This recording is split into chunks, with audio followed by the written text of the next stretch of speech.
Hello అండి, నా పేరు సందీప్ అనాలిసిస్ 27 ఛానల్కి అందరికీ స్వాగతం.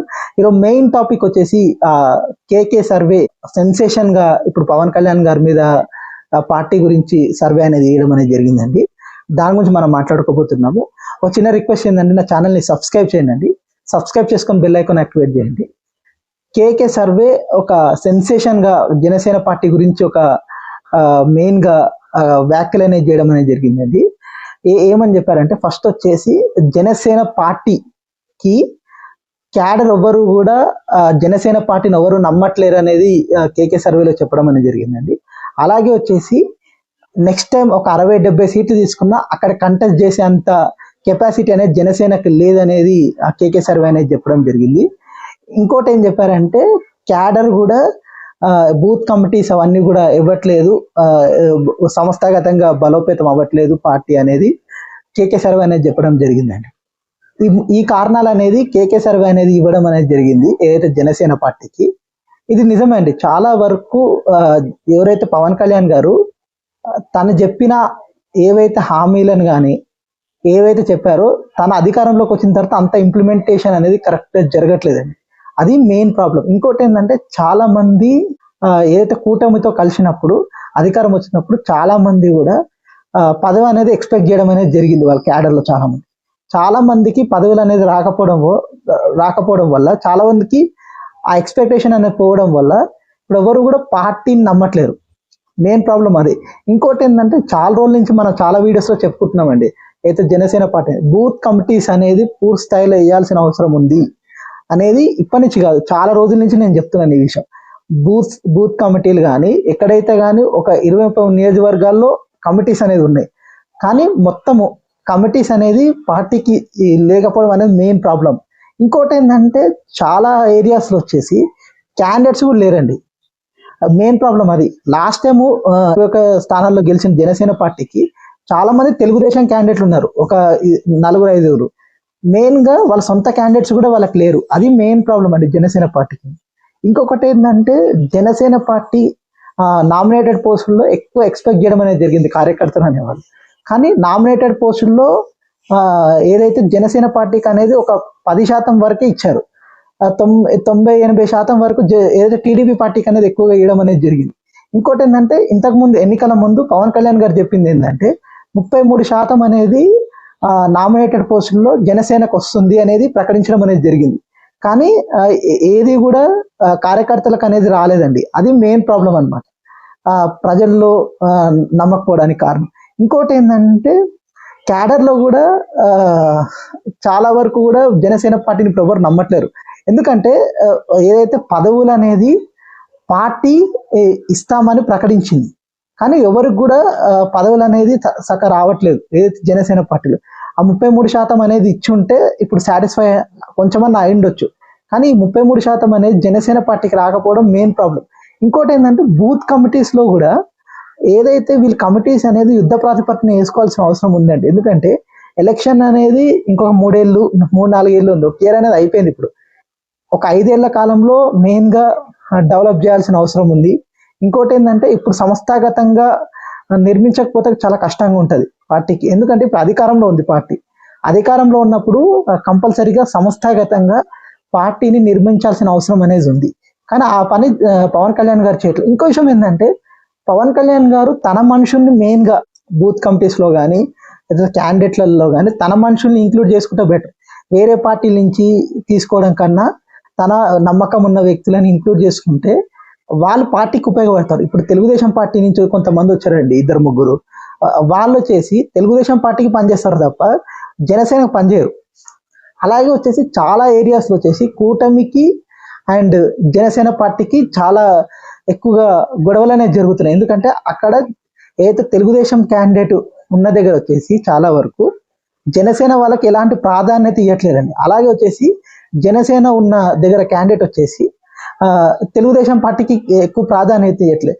ఇది మెయిన్ ప్రాబ్లం అనేది వస్తుంది. ఏదైతే కూటమికి వచ్చేసి గ్రౌండ్ లెవెల్లో సపోర్ట్ చేసుకోవట్లేదు, అది మెయిన్గా ఇప్పుడు జనసేన పార్టీకి ఇబ్బంది. అలాగే వచ్చేసి పవన్ కళ్యాణ్ గారు కూడా క్యాడర్ని పట్టించుకోవట్లేదండి. ఇంతకుముందు పవన్ కళ్యాణ్ గారు ఏదైతే క్యాడర్ని పట్టించుకుంటే ఆటోమేటిక్గా వాళ్ళు కూడా అండదండలుగా ఉండొచ్చు. కానీ మెయిన్గా పవన్ కళ్యాణ్ గారు అధికారంలోకి వచ్చిన తర్వాత క్యాడర్ని పట్టించుకోకుండా, అలాగే వాళ్ళకు ఏదైతే పదవులు ఇస్తా అని చెప్పి 10% పదవులకి ఈయననే కాంప్రమైజ్ అయిపోవడం వల్ల మెయిన్గా ఇది ఎక్కువ జరుగుతుంది. ఇంకో విషయం ఏంటంటే, మన ఈ 10 ఏళ్ల పాటు జనసేన పార్టీ అనేది ఎలాంటి అధికారం లేకుండా వెయిట్ చేయడం అనేది జరిగిందండి. అధికారం వచ్చింది, మనం ఒక 20-30% పదవులు మనం తీసుకొని ఉంటే కనీసం ఎంతో కొంత గ్రిప్ అనేది దొరుకుతుంది మనకి. ఏదైతే ప్రభుత్వంలో మనం చేసే పనులకు కూడా గ్రిప్ అనేది దొరుకుతుంది. కానీ మెయిన్గా ఏదైతే పవన్ కళ్యాణ్ గారు కూడా ఒక చెంచాలా తయారయ్యారండి. నేను తప్పుగా అనుకోదు, ఎందుకంటే తెలుగుదేశం పార్టీ చెప్పినట్టుగా పవన్ కళ్యాణ్ గారు చేయడం అనేది కరెక్ట్ కాదు. ఎందుకంటే పవన్ కళ్యాణ్ గారిని నెక్స్ట్ టైం ఎన్నికలు పోయినప్పుడు పవన్ కళ్యాణ్ గారిని అడుగుతారు. ఎందుకంటే ఇప్పుడు సంవత్సరం అయింది, హామీలంటూ ఏం చేయలేదు. ఇప్పుడు కొత్త స్కీమ్ తీసుకొస్తున్నారు, తల్లికి వందనం స్కీమ్ ఇప్పుడు స్టార్ట్ చేస్తున్నారు. దాంట్లో కూడా షార్టేజ్ ఉంది వీళ్ళకి. ఎందుకంటే వీళ్ళు ప్రకటించిన బడ్జెట్ కన్నా ఎక్కువ శాతం ఎక్కువ బడ్జెట్ అవుతుంది అసలు దానికి. వీళ్ళు ప్రకటించింది 8,700 కోట్ల రూపాయలు ప్రకటించారు. దాదాపు కోట్ల షార్టేజ్ ఉంది ఇప్పుడు మీరు లెక్క పెట్టుకోండి. ఇది 15,000 ఇంటూ ఎంతమంది కంటే అంతమంది పిల్లలకి ఇస్తామంటే అది పూర్తి స్థాయిలో ఎట్లా అమలు అవుతుంది? అది జరగదు యాక్చువల్గా. ఇంకోటి ఏంటంటే, చాలా వరకు క్యాడర్ని పూర్తి స్థాయిలో కాపాడుకోవాల్సిన అవసరం పవన్ కళ్యాణ్ గారి మీద ఉందండి. ఎందుకంటే ఇప్పుడు ప్రజలు నమ్మి మీకు ఓటేసినప్పుడు క్యాడర్ని మనం చూసుకోకపోతే ఆటోమేటిక్గా నెక్స్ట్ ఎలక్షన్లో వాళ్ళు ఎట్లా పనిచేస్తారు గ్రౌండ్ లెవెల్లో. ఎప్పుడు కూడా మన సంస్థాగతంగా డెవలప్ చేసినప్పుడే పార్టీ అనేది డెవలప్ అవుతుంది. మనం తర్వాత చేయాలన్నా చేయలేము. నెక్స్ట్ టైం అధికారం రానప్పుడు పార్టీని ఎట్లా డెవలప్ చేయగలుగుతాం మనం? ఎందుకంటే మనం ఏం చెప్తున్నామో ఆ పని మనం చేయలేకపోయినప్పుడు కాంప్రమైజ్ అయిపోతుంటే ప్రజలు కూడా ఎందుకు నమ్మాలి మిమ్మల్ని? లాస్ట్ టైం ప్రజలు మమ్మల్ని మోసం చేశారు అంటారు. ఇప్పుడు మీరు కూడా కార్యకర్తను మోసం చేసుకుంటూ వాళ్ళకి పదవులు ఇవ్వకుండా, ఎలాంటి పదవులు లేకుండా ఎంతకాలం అని వాళ్ళైనా చేస్తారు. అంతమంది పీఆర్పీలో అంతే, పీఆర్పీలో ఎలాంటి పదవులు ఎవరికి రాలేదు. గ్రౌండ్ లెవెల్లో చాలా మంది నష్టపోయారు ఏదైతే పార్టీకి డబ్బులు పెట్టిన వాళ్ళు. ఇప్పుడు జనసేనలో అంతే, వాళ్ళ సొంత డబ్బులు పెడుతున్నారు తప్ప ఇప్పుడు పవన్ కళ్యాణ్ గారు కూడా డబ్బులు పెడుతున్నారు. కానీ ఎంతమందికి వచ్చినాయి పదవులు? అది మెయిన్ కారణం అండి. ఇంకోటి ఏంటంటే, గ్రౌండ్ లెవెల్లో నీ బూత్ కమిటీస్ ఏంటి?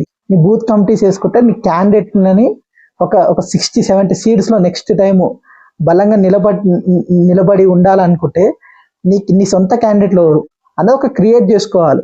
అప్పటికప్పుడు క్రియేట్ చేసుకోవాలి. ఒక మూమెంట్ రావాలి. ఇదేమో టీఆర్ఎస్ పార్టీ లాగా మూమెంట్ రావాలి, అలా ఒక ఉద్యమం లాగా రావాలి అంటే ఒకసారి పనిచేస్తుంది. అది ఏంటంటే ఒక వేవ్ లాగా పనిచేస్తుంది లాస్ట్ టైం. ఆ వేవ్ని కన్సాలిడేట్ చేసుకోవాల్సిన బాధ్యత మన మీద ఉంది. మన పార్టీని డెవలప్ చేసుకోకుండా